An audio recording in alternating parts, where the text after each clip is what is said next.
Il est important de savoir, dans un premier temps, lorsque vous envisagez d'acquérir un ordinateur, de comprendre et de savoir ce qu'est un ordinateur, puis par la suite, quels sont vos besoins. Ce type de question, en général, peu de personnes se la posent. Nous fonctionnons souvent sous une envie, une pulsion.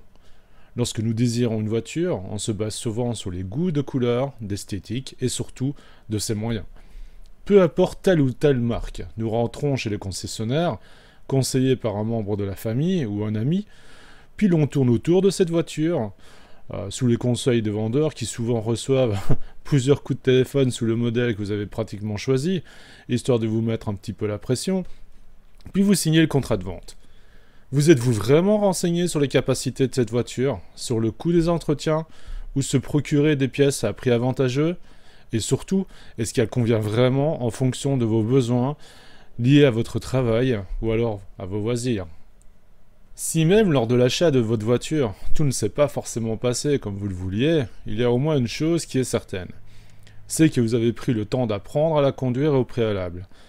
Vous n'avez pas forcément poussé la formation jusqu'à connaître comment effectuer une vidange, ou changer vous-même les disques et les plaquettes de frein, ou remplacer vos pneus par des pneus d'hiver, mais vous savez la conduire, ce qui est déjà pas mal.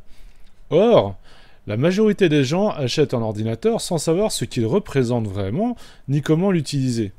Vous sortez du concessionnaire avec votre nouvelle voiture, vous la conduisez chez un ami ou la famille pour la montrer fièrement, ou alors vous allez simplement faire vos courses, mais le fait est là, les manœuvres sont connues et vous savez aller d'un point A vers un point B. Par contre, lors de l'achat d'un ordinateur portable ou pire, un modèle de bureau, vous arrivez chez vous et bien souvent, dès l'allumage, vous prenez un téléphone et cherchez désespérément une aide extérieure pour vous connecter à Internet, aller sur votre compte Facebook ou imprimer des photographies venant d'une clé USB. Souvent, les utilisateurs d'ordinateurs s'en sortent avec un minimum, sans jamais exploiter plus de 10% de ses capacités. Et également craignent la mise à jour de drivers ou un message que Windows leur envoie afin de signaler une opération quelconque d'un logiciel ou d'une intervention effectuée sur la sécurité. Ce qui est bien entendu fort dommage, car il ne faut pas grand-chose ni énormément de temps pour se sentir à l'aise avec un ordinateur. C'est bien évidemment à cela que cette formation est destinée, à vous permettre d'effectuer toutes les tâches utiles de tous les jours. Savoir déterminer ses besoins est primordial dans l'investissement dans l'ordinateur.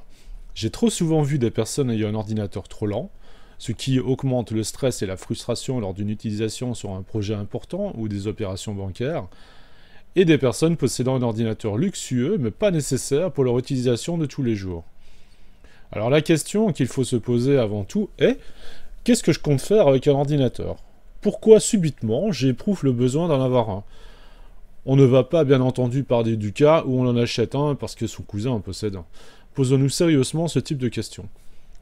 Est-ce dans un but de l'utiliser pour le cadre de son travail, pour rédiger un mémoire, suivre des formations en ligne, se documenter sur un sujet particulier comme la cuisine, les arts, avoir une aide pédagogique pour l'éducation de son enfant, réaliser des compositions musicales, des compositions artistiques? Si c'est cela, vais-je travailler en 2 dimensions, retoucher des photos ou dessiner des illustrations?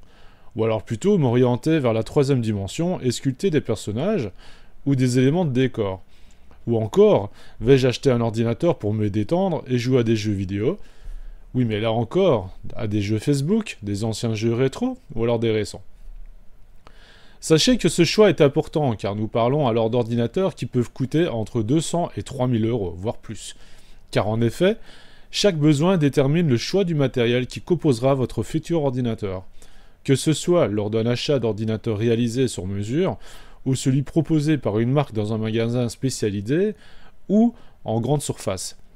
Il suffit souvent, dans des cas majoritaires, d'une différence de 100 ou de 200 euros pour avoir acquis l'ordinateur parfait, ou assez performant en fonction de vos besoins.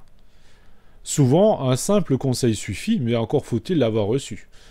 Ici, lors de cette formation, vous serez rapidement en mesure de pouvoir faire ce choix. Faut-il attendre le mois prochain afin de réunir la somme pour l'acheter? Cela se peut. C'est d'ailleurs la bonne manière de raisonner. Bien se renseigner, connaître ce que l'on achète et économiser pour se faire plaisir est la clé du beau choix d'achat d'ordinateur. Celui-là vous remplira de satisfaction.